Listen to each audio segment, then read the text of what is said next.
We're going to go ahead and start the council meeting. If everyone would stand for the Pledge of Allegiance.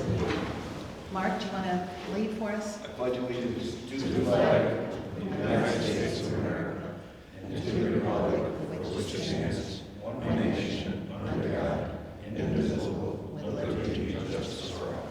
Thank you. Kira, you want to take a roll call? Lyon, Schaefer, Dillon, Second ward here. Massey, Second ward here. Ruffing, Third ward here. Marhaber, Third ward here. Carter, Fourth ward here. Carbonetti, Fourth ward here. Okay. Do we have any comments from the floor about this meeting? Okay. Approval of the next line item is the approval of the minutes for November of 2024. Do I have a motion? Motion. A second. Any comments on this one? Discussion? All in favor? Aye. The next one is the approval of the bills for November 2024. Motion. Do I have a Second. Okay. Any discussion? All in favor? Aye. The next one, approval of the monthly reports. This would be the city clerk, city treasurer, court clerk for November. Do I have a motion? Make a motion. A second? And did you get the second, Kirk? Aye. Okay. Any discussion? All in favor? Okay. And the next thing on the report, or the agenda, is the engineering comments. Chuck, do you want to, well, first let me bring it to the floor. Do I have a motion? Motion. A second? Second. And the discussion? So this is, so you're looking for a discussion on the projects, action projects, or, okay? Yeah, this is kind of your project list, and then also I think you wanted to go over some of the emergency things that we were going to be facing coming up, just to give people, the council. Yeah, so I guess I've updated the active project list, and there's a live link that I sent to Kira that you should have received in your email, or I can send it around. So you can actually see that project list as I update it on a day-to-day basis. See the high priority items in there are, I would say, leaning heavily towards water department items at this point. We have, we met with Department of Health a week and a half ago to talk about a water production emergency. We're having issues with production out of our slow sand filters. To the point where we may have to, or we will have to bring in supplementary filtration this winter to get it online before spring. So that's going to be, it's going to end up being a fairly big cost. However, I'm trying to work with the design so that whatever we use as supplementary filtration, we can then expand to possibly taking over or changing the type of filtration at our plant and expanding on that emergency filter skid that we bring in. So that's going to be a large cost that you'll see coming up here soon. Those are just turned 20 years old in September. I remember. Well, the plant was initially designed for 4 million gallon a day plant, and we've never gotten more than 2.8 million gallons a day out of that plant, even since it was commissioned. And right now, if we get to 2.8 with the amount of water loss that we have as well, we can't keep our clear well, our finished clean water that's kind of in storage for the city outside of the filter plant. We can't keep that full. So we start to lose pressure like up on top-notch area and such. So we start to lose capacity of stored water, stored finished water. And eventually when we start losing that enough, there's not enough water coming through the plant to feed the city's demands. So it's a serious issue. I put together DOH requested a situation report from the city, so I put that report together that outlines what we've looked at so far as possibilities for repairing the plant as it is, resanding filters, and also what our plan would be in a water emergency where we can't provide enough water. So I have that report together. Do give a copy to the Board of Public Works, we can forward it around here. Yeah, I think that what you're hearing from Chet is there's a lot of focus on water. We have an abundance of water, and we're seeing that water is going to be our future as far as being in a position eventually to be able to accommodate some of the surrounding communities with water and sewer.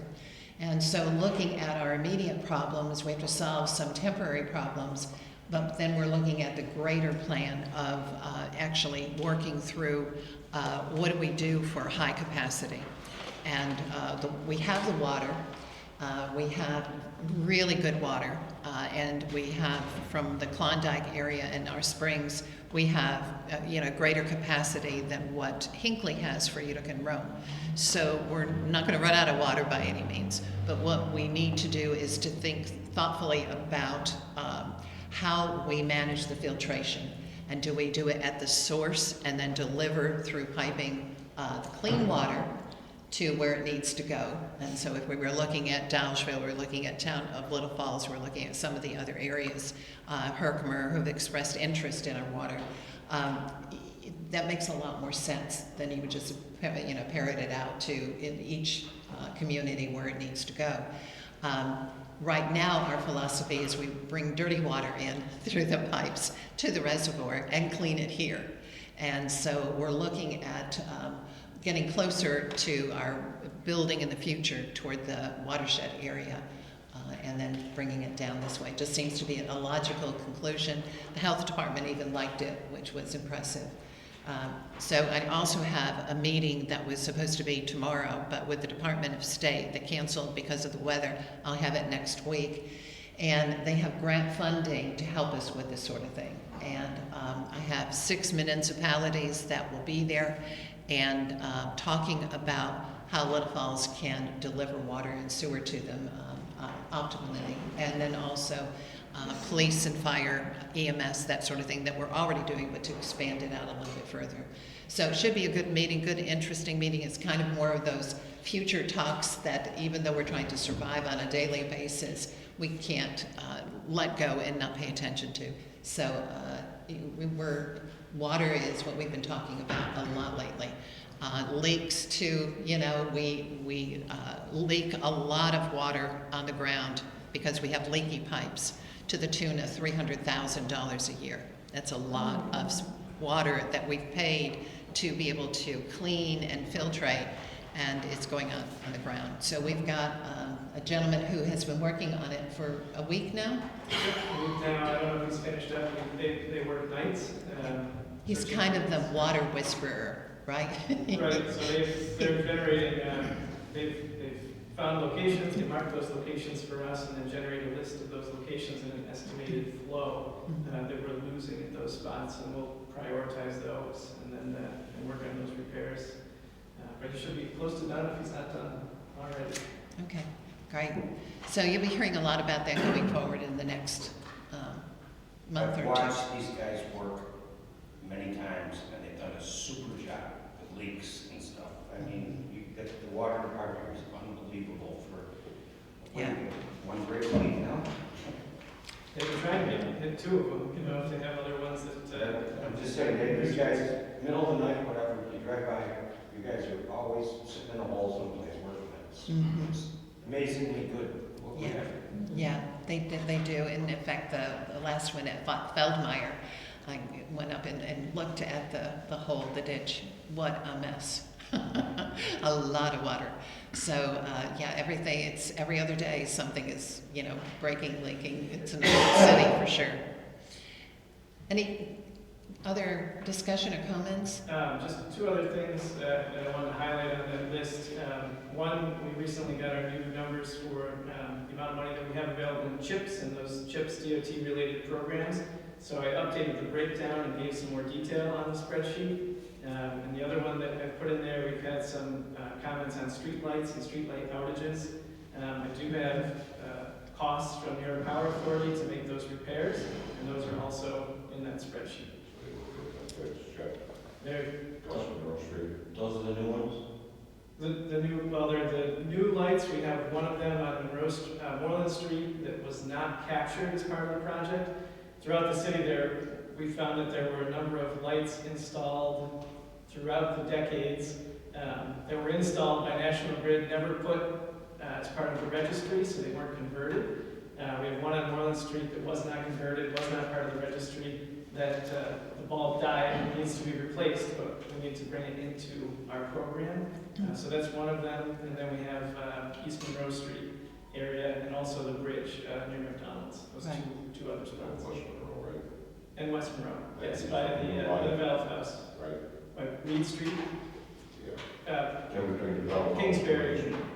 Yes. It's actually right across from Mike's Driveway. So those Up on Yeah. Yeah, so those are on the list, and we just need to let New York Power Authority know we want to move forward.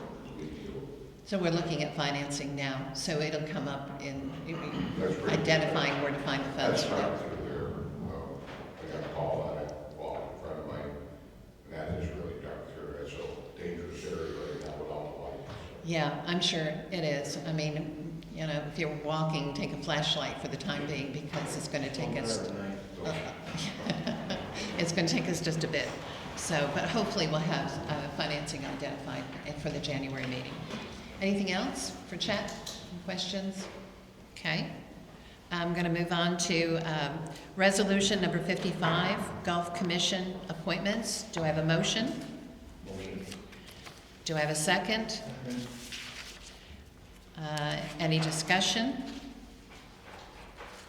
Well, currently we have a full board of the Golf Commission. We have one or two people that on the board for 20 years or so, and we can backfill it, look to the future, they'll be leaving within a year or two, so we'll be back to 5 then. And both these people are great, Phil Green, and then Kathy runs the Monday Night COVID League, so. they're good. Kathy Chrisman. Those are the two coming on board, and so I think they're great candidates, and will really enhance the commission. So, all right, any other discussion about it? We need a roll call on this one, Kira. Dillon, Yes. Massey, Yes. Ruffing, Yes. Marhaber, Yes. Carter, Yes. Carpenetti. Yes. Okay.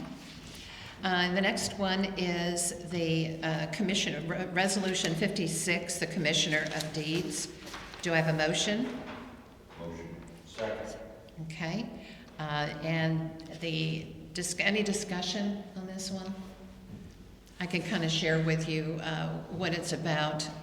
This one is that Debbie Ackerman has been doing this service for us for some time now, and her term expires with this renewal will expire in December of 2026.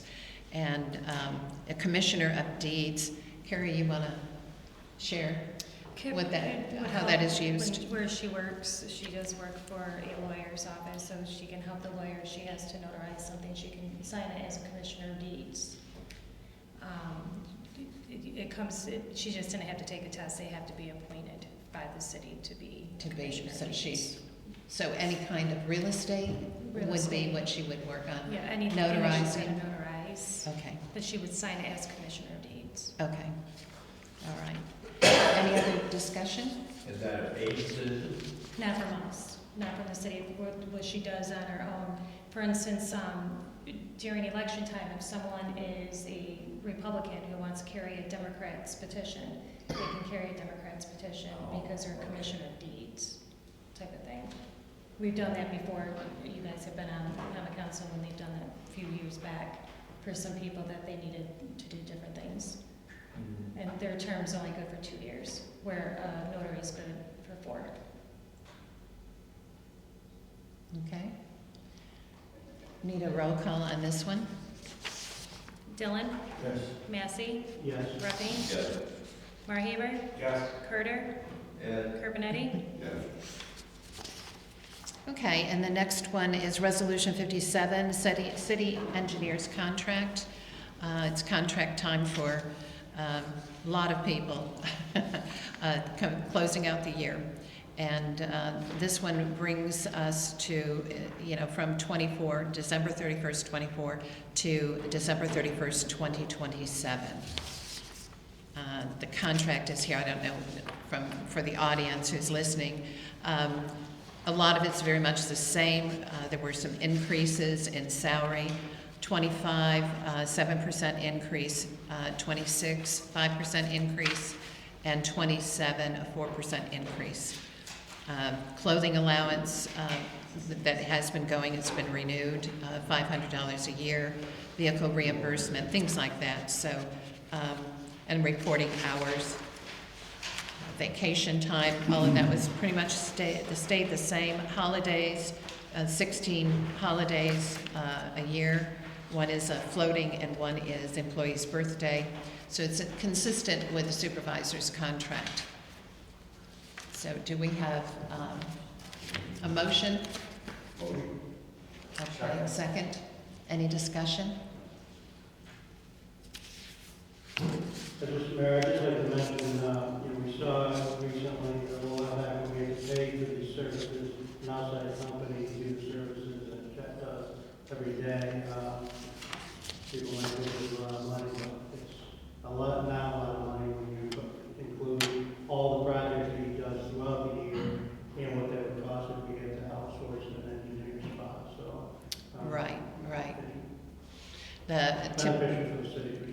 Yeah, typical engineer, outside engineers were paying anywhere from $250 to $300 an hour, depending on their skill set. And we hire outside engineers all the time for just every single project. So what Chet does for us, he also does for Dalsville. So we also share him with Dalsville. And he manages all their projects. So it's a big job for sure.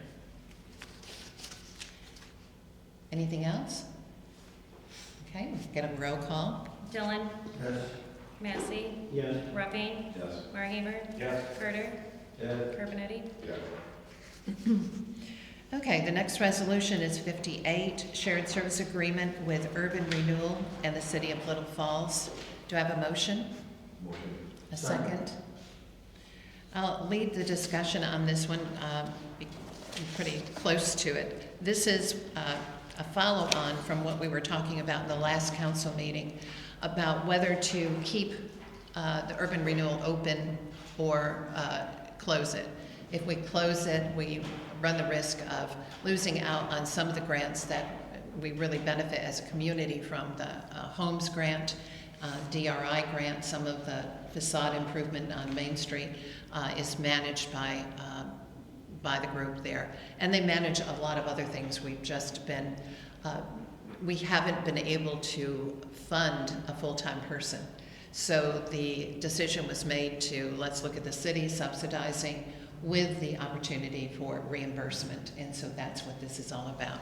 This is the instrument that we would use for any shared services agreement. So essentially, they will outsource the need for an employee to the city. The city will provide an executive director and to handle the work. And so they will be billed on a monthly basis, and they will pay out of grant proceeds that they would have or other things that would come in that would be revenue for them. They won't have steady cash flows, so they'll pay as they go. It's similar to what we did when we subsidized the golf course, over the years. And the golf course is very close to having a clean slate, but it's taken some years to be able to clean it up. So that's what this one is about. Do I have any questions about it?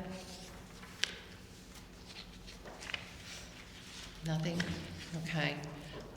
Let's go ahead and do a roll call on this one. Dillon, Yes. Massey, Yes. Ruffing, Yes. Marhaber, Yes. Carter, Yes. Carpenetti. Yes. Okay, and the next one is similar in a way. This one is Resolution 59. It's the City of Little Falls Urban Renewal Employee Contract. So after we met last time, we decided what we were going to do. We're going to keep urban renewal open. Mark Feen, who has been the executive director, has requested to stay on for another 6 months as long as he can get a paycheck. And so it's a minor request. I thought we could handle it. Mark is a great guy. He used to run IDA for Herkimer County. He's just very bright. So he is going to give us his 18 hours a week, continue to work with us. This is the contract that would be with the city, turning him into a city employee that would then be able to, support the contract that we just did. So do I have a motion? Motion. A second? Second. Any discussion? We're lucky to have. Yeah, I was surprised that he was willing to hang in there a little bit longer, but it's a good I thing. talked him into it someday. Oh, good, thank you. Over drinks, thank you. Anyone else?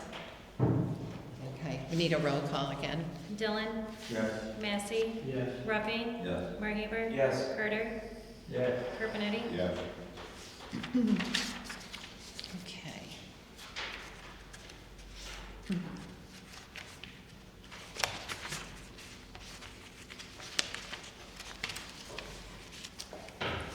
So the next one is Resolution 60, the local law number 8, to change from a calendar year to a fiscal year end.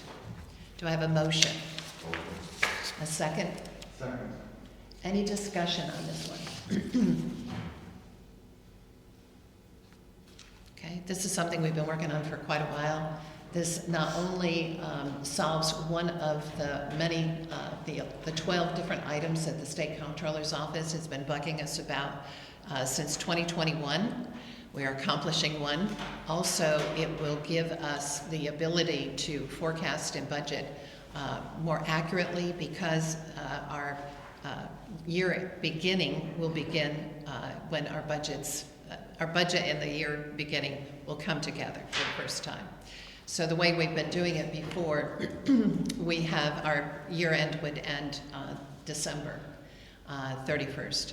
So between December and May, we had no money coming in and no visibility. We didn't know what we were dealing with, right? Our budget didn't need to be in until April. So the first 4 months, it was like almost a sense of, well, let's get it in before we get into a budget.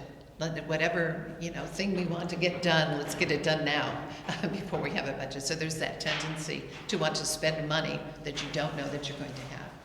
This moves everything to, the end of April, beginning of May is the beginning of our year. So we will have money in the bank. We will have taxes coming in April.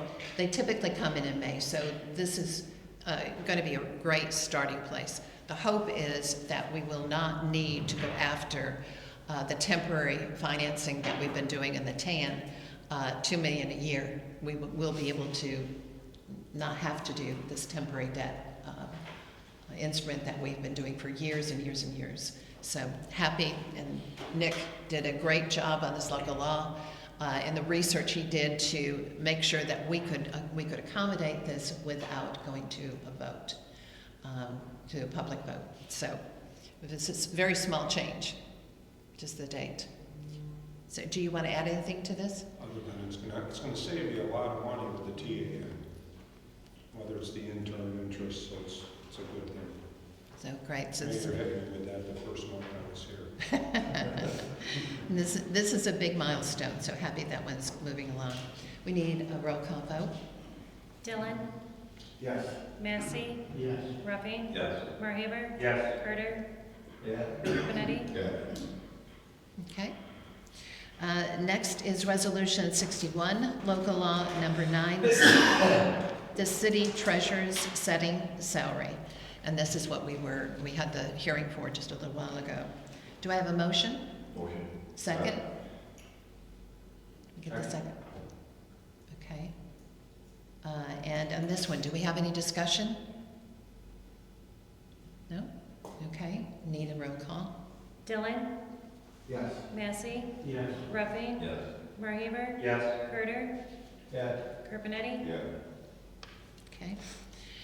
And for Sarah, she's well worth the money. She has a very difficult job, and she's been incredible to work with, so I'm really happy to give her a little thank you this year. Also, Resolution 62 is our next one. Local law number 10, city clerk's setting salary. Do I have a motion? Motion. Second. Okay. We need Any- a roll call, I'm sorry, for local law number 9. We didn't do, yeah, okay. We're gonna back up, sorry. Do a roll call for number 9. Dillon, Yes. Massey, Yes. Ruffing, Yes. Marhaber, Yes. Herder, Yes. Carpenetti. Yes. Okay. So we proceed? Yes, Okay. sorry. So, that's okay. Local law number 10, city clerk setting salary. We have the motion, and we had a second. Do we have any discussion? Okay. We need a roll call on this one. Dillon, Yes. Massey, Yes. Ruffing, Yes. Marhaber, Yes. Herder, Yes. Carpenetti. Yes. Again, this one brings Kira's salary up to closer to market rate, which we really appreciate all she does for the city. And they went without any increases last year, for 24 anyway. So these will begin in 25. Okay? Okay, next, do we have any new business? No? Old business? Comments from the floor? Just one question is, how is our revenue coming in this year? I mean, we're getting in December now, so is our revenue good, better than it was? I'm going to get into that with the mayor's comments in just a minute, but we're stabilizing, which is good. So no other comments from the floor? Okay.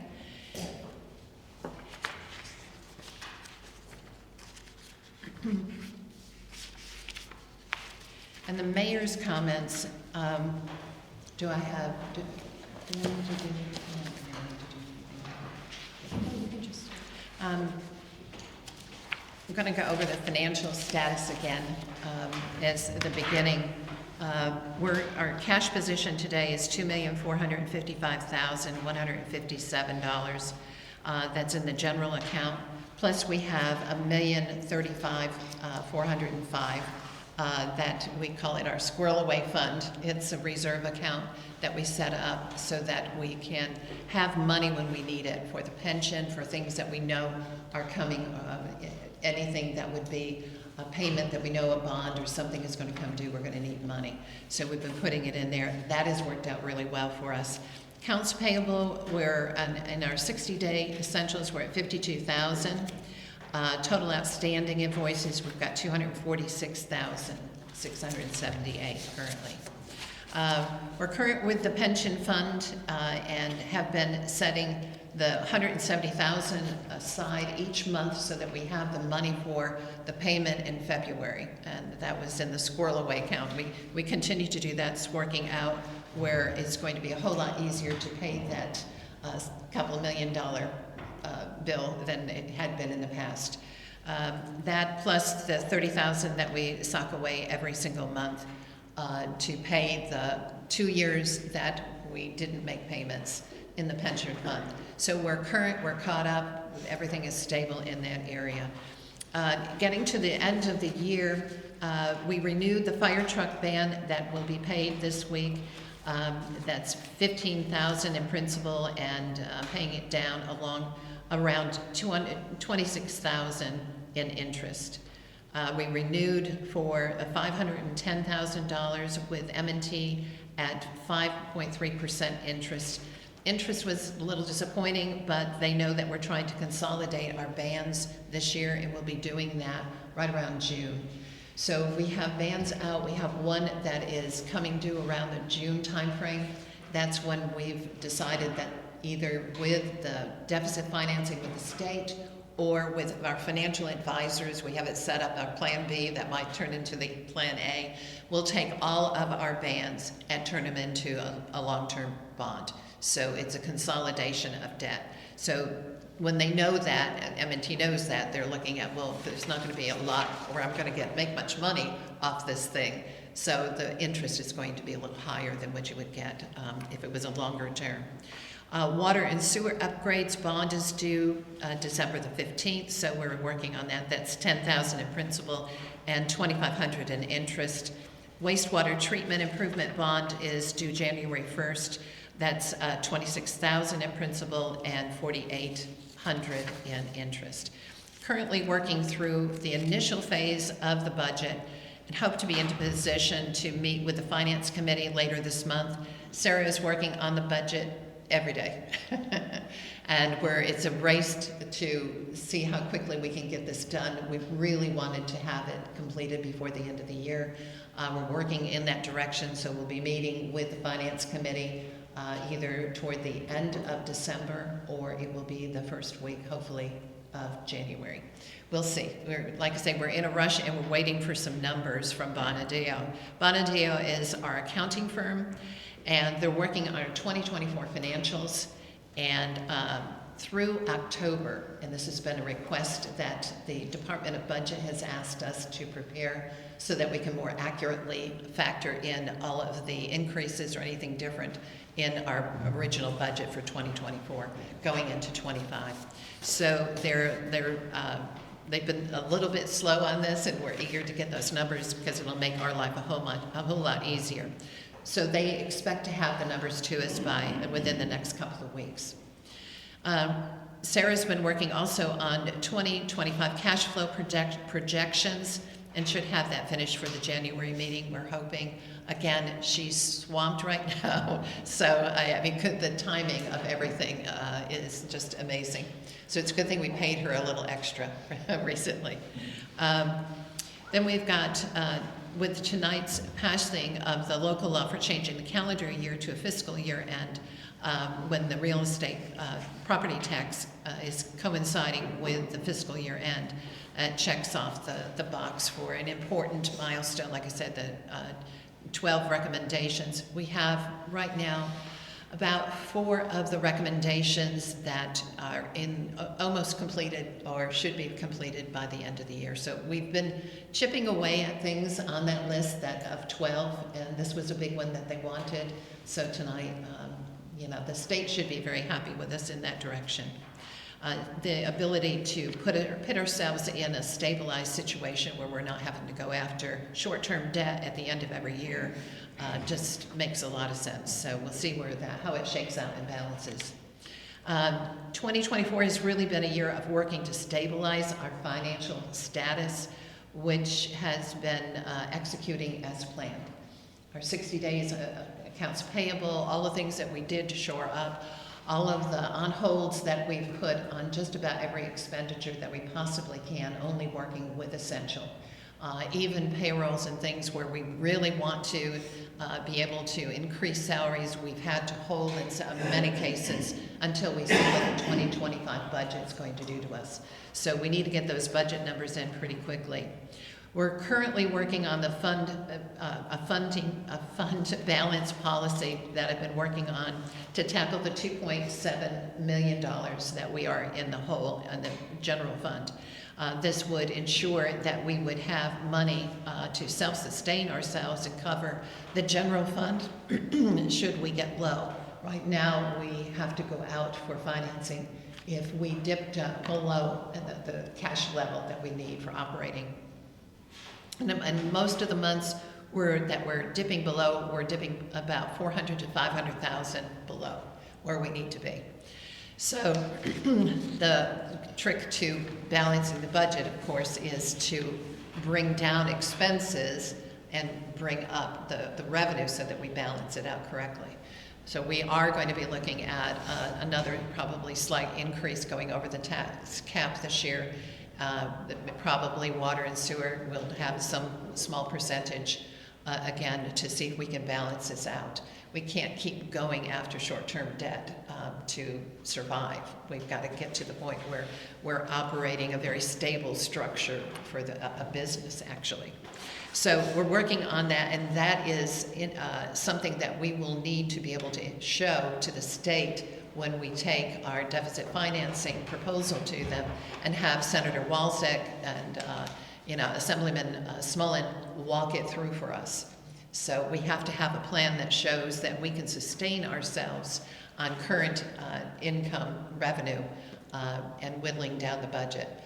Right now, we are about as lean as we can possibly be, where you would look at it and say, I don't know how you're managing to operate the city on the staff we have and what our expenses are.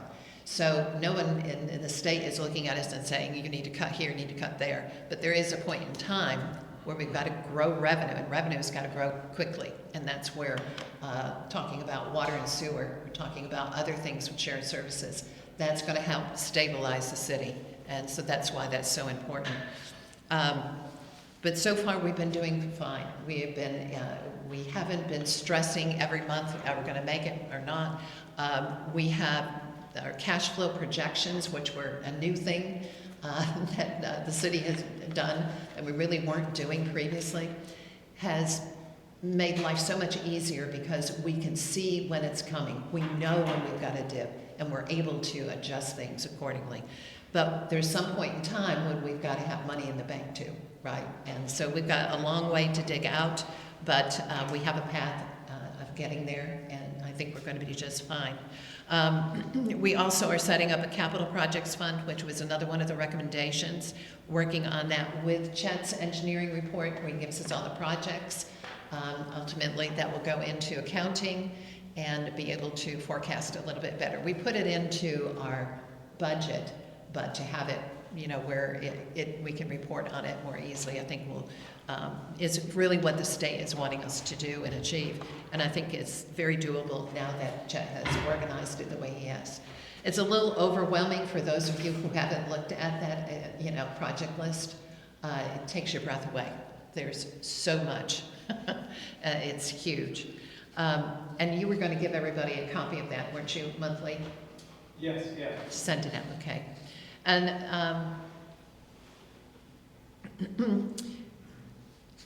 so that kind of closes out most of the financial area there. And then we have the council room here. I don't know if you read the reports or the article that Dave has written. I believe it came out today about E&H Productions is doing a horror film, and they happen to think our council room is the perfect backdrop for a horror film. So if your chair has been moved, they're still filming, but they filmed, Sean and his team filmed here previously, not City Hall, but down on River Road, and they returned to River Road. They just liked the way it's kind of, I guess it looks creepy, I don't know. But along the water there, and the way the vines are growing and everything. So they love filming in Little Falls, and they still have more filming to do, I believe, in the area. So they'll be back. But City Hall, or right here in the council room, this was the sheriff's department. And so all these chairs, they felt like were perfect for a bullpen. So we're famous. We're going on the big screen again. And then the other thing I want to tell you about before I close is Christmas at the fire station. In around 2017, we stopped having the Santa Claus and coming into the fire station and an open house for a variety of reasons. One of them was we needed some testing of materials and things like that. All of that was resolved, but with COVID and all, we just never got back to it. So this year we decided to do Christmas at the fire department again, as kind of a traditional thing that the city's always done. The kids, the fire truck and Santa, drive around. We're blocking off in front of the fire station on next Friday at 4 o'clock for an hour to an hour and a half for the little ones. And they'll drive around the neighborhood to get the kids fired up about 3:30. And then there'll be hot cocoa and coffee and donuts. And stewards really went out of their way to being generous to us. They paid for everything for 100 kids. And they even gave us gift certificates for the 100 kids. and they'll sit in Santa's lap and tell him what they want for Christmas, and the parents will be able to take photos and things like that. So, and Mike is offering to help us with some Christmas music with his sound system. So I think it's going to be a good evening. So if you know anyone who has small children, this is really for them. I think they'll really enjoy it. So it kicks off Christmas in Little Falls with the fire station open house, and that's at 5 o'clock. And then at 5:30, the festivities down at Sturzner Park will begin. So that's really all I had. Do you have any questions for me? Yeah. We have a new forester, is that correct? We do, yep. Okay. Once we get stable, it's gonna be a while. I'd like to see a little bit of reforestation projects. We're in a habit, and we've done this for years now, of going in and slashing a lawn. Yeah. And they think you can keep slashing that same lawn.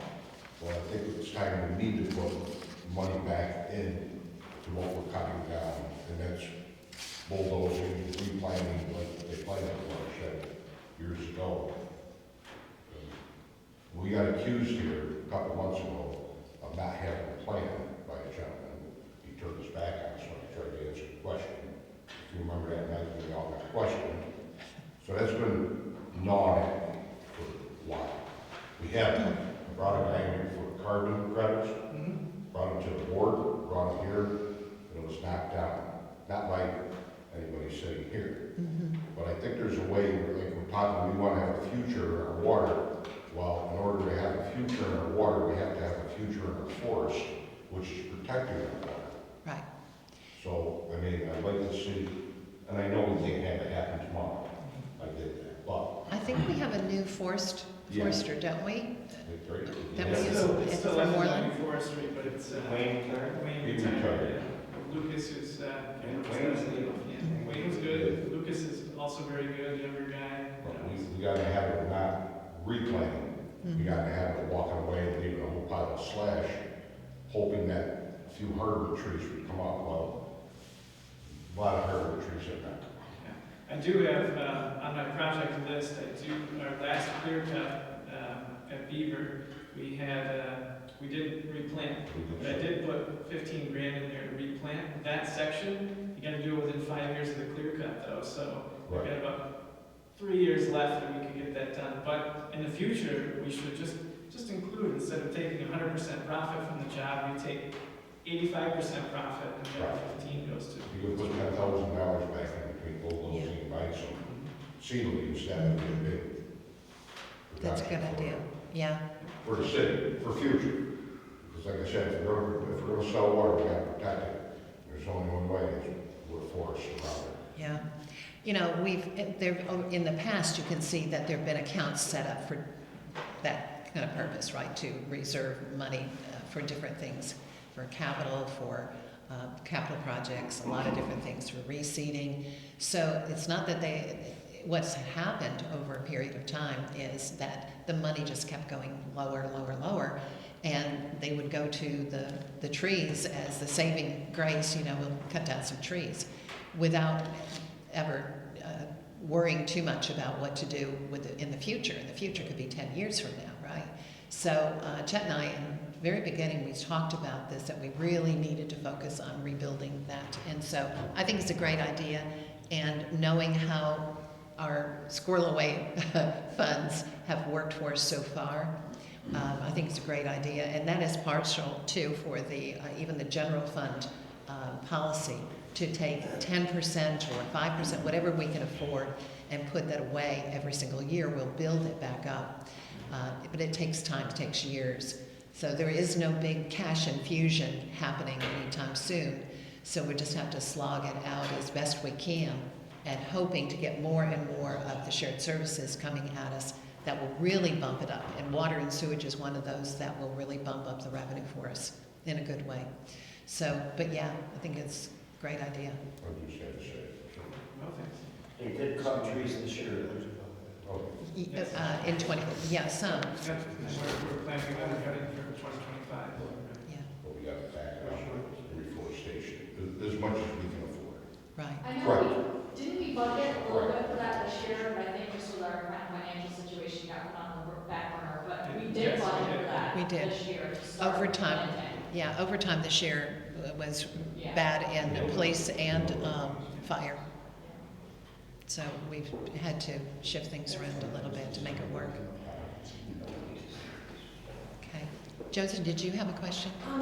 I was just thinking with regard to revenue streams for the city of Little Falls, because it is so flush with water, and they're no pun intended, but because water is such a resource, has there ever been a city effort or look into bottling excess water and having like a Saratoga Springs, Saratoga water for Little Falls? And creating a Little Falls brand for water for sale? Well, on the surface, I think that, it's a good idea. There've been some hiccups where it's been done in other communities and it's been a real problem. It's been discussed, but it never got any further than that. The manufacturing and Is the it- upkeep of it is a lot. Nestle did something It too. would have to just be Yeah. somebody taking it on almost, wouldn't it? Yeah, I Well, think they buy our, our water and sell it, say they were a private person. Josie, those companies are real predatory, so, yeah, they are. It sounds good for the community, but it ends up not being such a good deal. I think we're going to see with the communities around that now want water from us, it's grown over the last month. That our biggest bang for our investment in additional infrastructure is going to be from the communities, because it's easy revenue, easy to project, and it's a massive amount. And the long-term contracts, the other four, certainly a private individual might want to go that direction, but as a city, I think working with other municipalities is probably the straightest path and the cleanest path for a city to take. If anybody's gone up Route 12 and looked at Nirvana, huge, they've been bought out 3 times in 5 years because they can't make money. Yeah, And which company? Nirvana. Nirvana. Water. Here, look at the Utica water. Bottles cost That They- runs from Yeah. Hinckley, Yeah. and they were going to come to Herkimer when I was the village attorney there, and that's all profitable. I don't think it's bottling water, but they sign on, and maybe that's kind of, sounds like what you're thinking at a different level. Yes. But at the Utica Water Authority's been, it seems to be very profitable for them, not all communities, but through IDA and some other grants and some municipal money, they came through Schuyler, or they're about to, but they went through. They were going to come to Herkimer for a Yeah. while when I was the village attorney, and the DPW superintendent thought we had them anyway.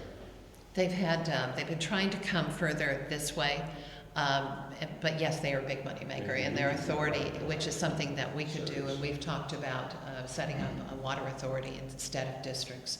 Makes a lot of sense, and that's what we'll be talking to the Department of State about. They've had some challenges recently where I think they made the decision not to come this far.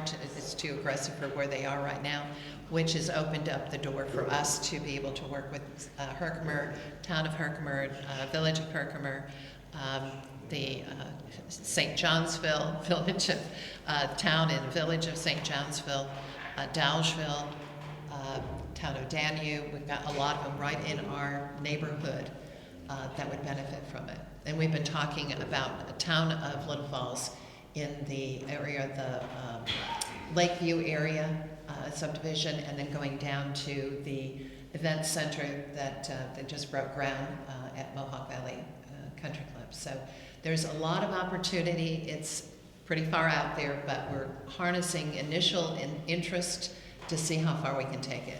And the state now put out a grant that makes it even easier to work regionally with other communities, and they're really pushing consolidation. They love the idea of us being able to handle a lot of these different things. So the timing couldn't be more perfect for us, because it will be what will stable us going into the future.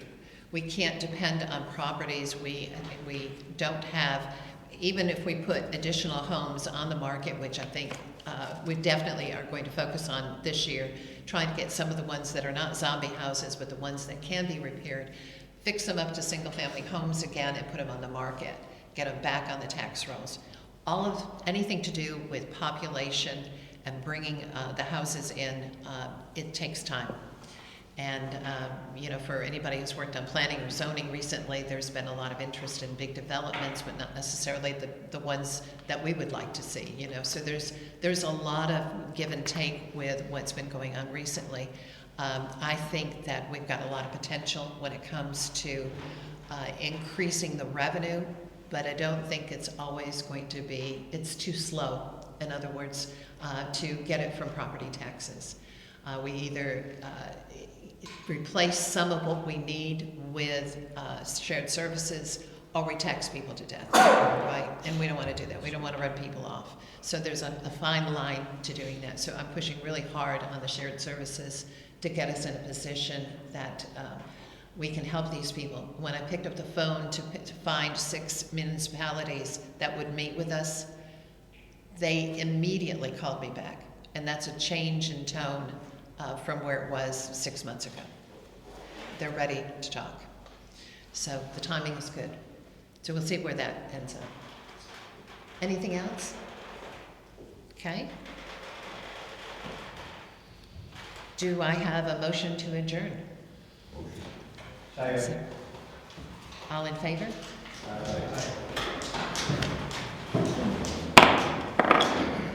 Aye.